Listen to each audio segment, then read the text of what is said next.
Brought to you by Penguin.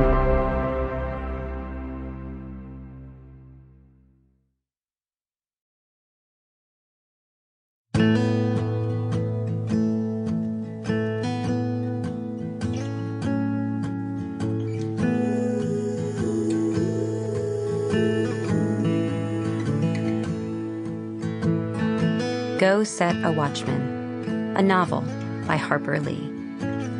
Performed by Reese Witherspoon.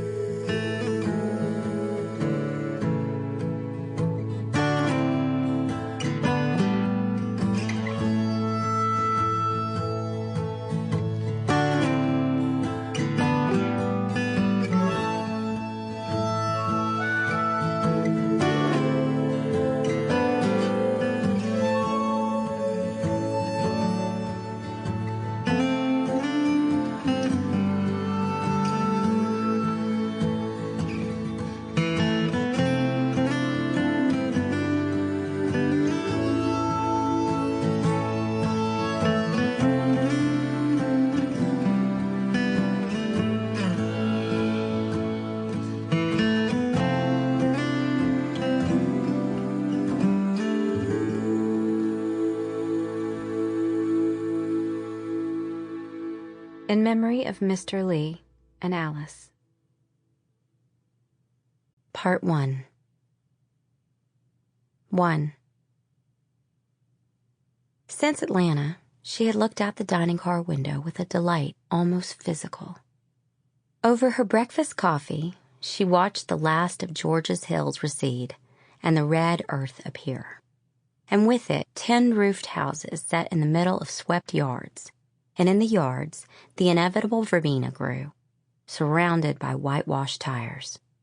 She grinned when she saw her first TV antenna atop an unpainted Negro house. As they multiplied, her joy rose. Jean Louise Finch always made this journey by air, but she decided to go by train from New York to Maycomb Junction on her 5th annual trip home. For one thing, she had the life scared out of her the last time she was on a plane. The pilot elected to fly through a tornado. For another thing, flying home meant her father rising at 3 a.m, driving 100 miles to meet her in Mobile, and doing a full day's work afterwards.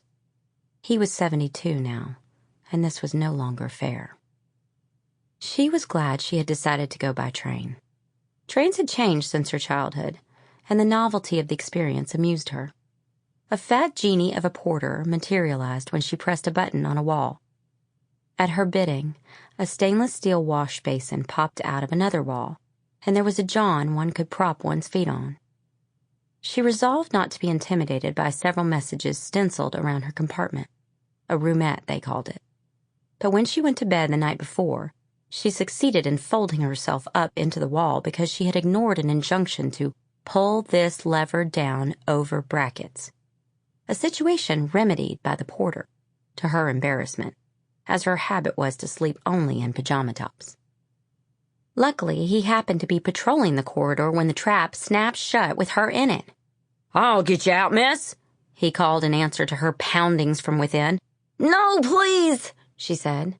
"Just tell me how to get out." "I can do it with my back turned," he said, and did.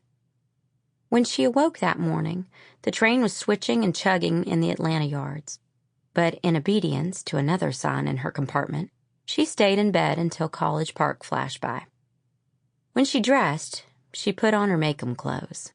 Gray slacks, a black sleeveless blouse, white socks, and loafers. Although it was 4 hours away, she could hear her aunt's sniff of disapproval. When she was starting on her 4th cup of coffee, the Crescent Limited honked like a giant goose at its northbound mate and rumbled across the Chattahoochee into Alabama. The Chattahoochee is wide, flat, and muddy. It was low today. A yellow sandbar had reduced its flow to a trickle.